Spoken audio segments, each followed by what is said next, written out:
along with the model, you have information. That's what makes BIM. So in this example, this is the model review tool, and on the side I have a list of some of the components that it's identified. If I expand this list, you can see that I'm able to identify building components that exist within the model.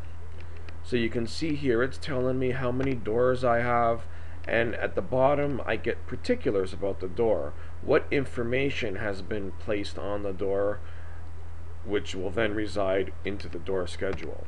So it's different types of doors, so double, overhead, single. It identifies those for me, and as I keep expanding the list, I can find information particular to those doors.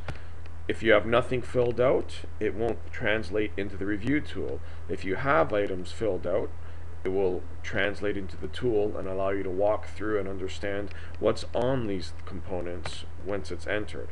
Same with the louvers and with the windows. Now, from a piping perspective, depending on how the project is modeled, you're able to review any tag on any component. So if I just select any one of the piping components, I can see that it's a concentric reducer, what label has been attached to it, and I can go and query all of the components across the model. So there's a pipe, select here, we have a 90-degree elbow. And you have this ability with any component that's placed inside the model.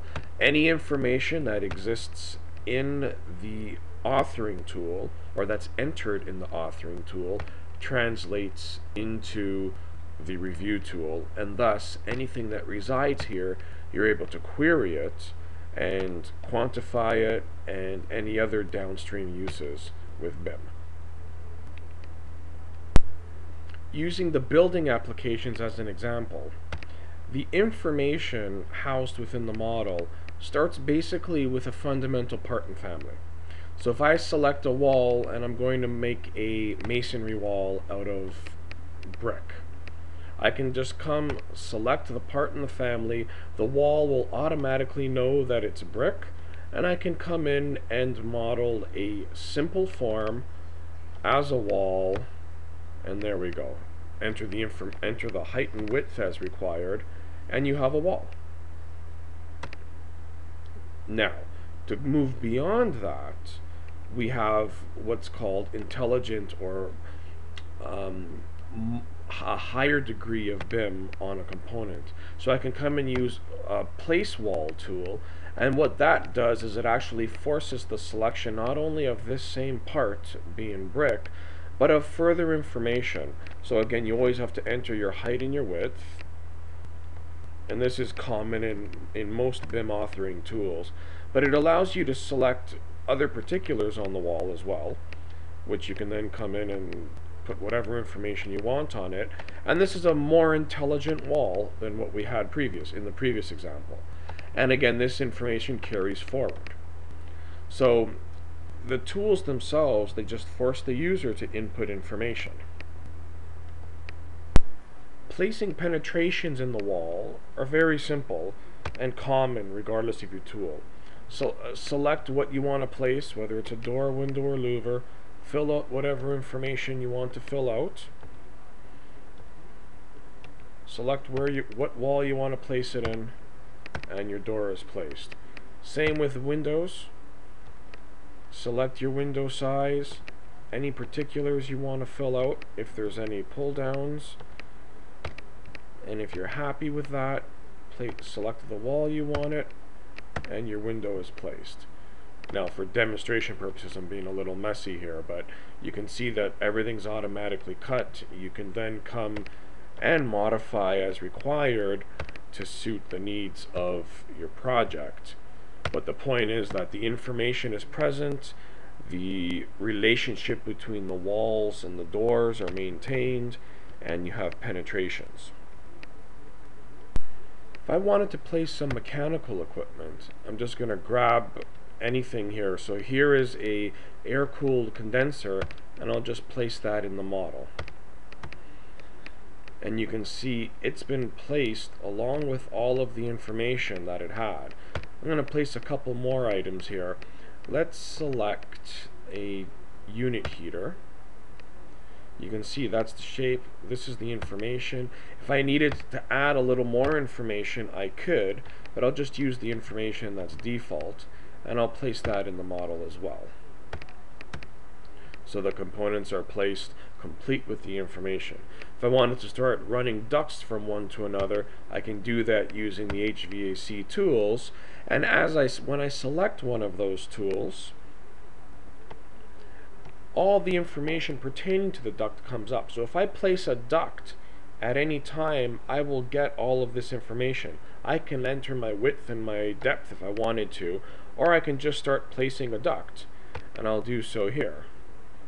So now as I place the duct within the model, it's automatically going to calculate and place elbows for me, and when these elbows are placed, it's got particular information that's attached to those elbows as well as the flanges, and you can see that I've reduced and then increased the size. That's what occurs. It does it automatically on the fly for me, computes the information, computes the catalog, and it's ready to go.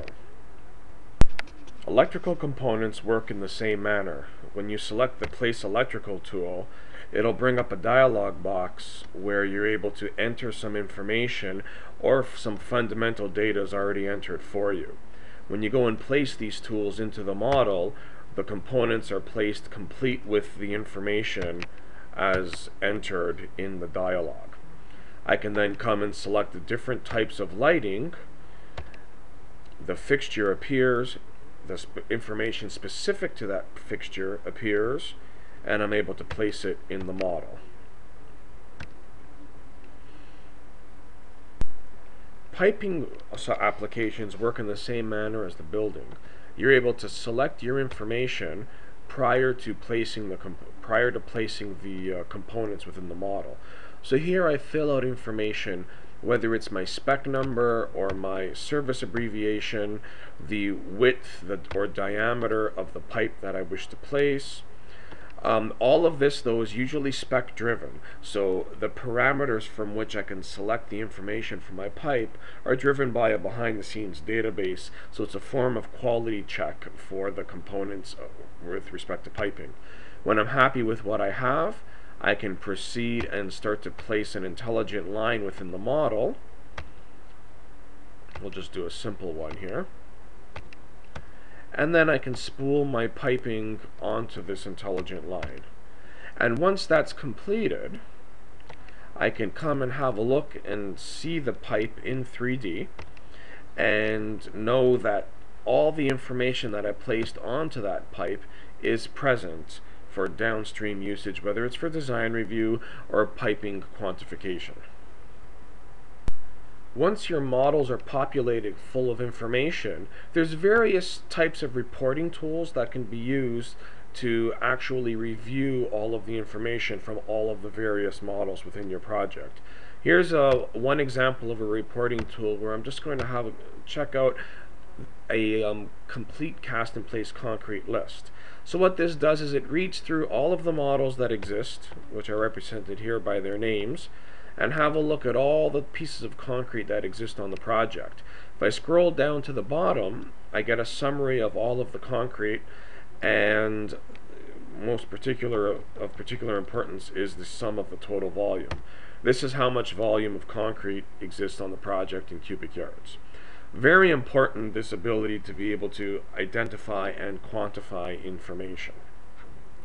It can be done with various types of tools native to the design applications, or here the example is the project database developed by CH2M Hill, or there's various potential future tools like ProjectWise Lifecycle Server. All of these have that same goal of extracting out the information from the models and portraying it to the viewer in a manner that's so desired.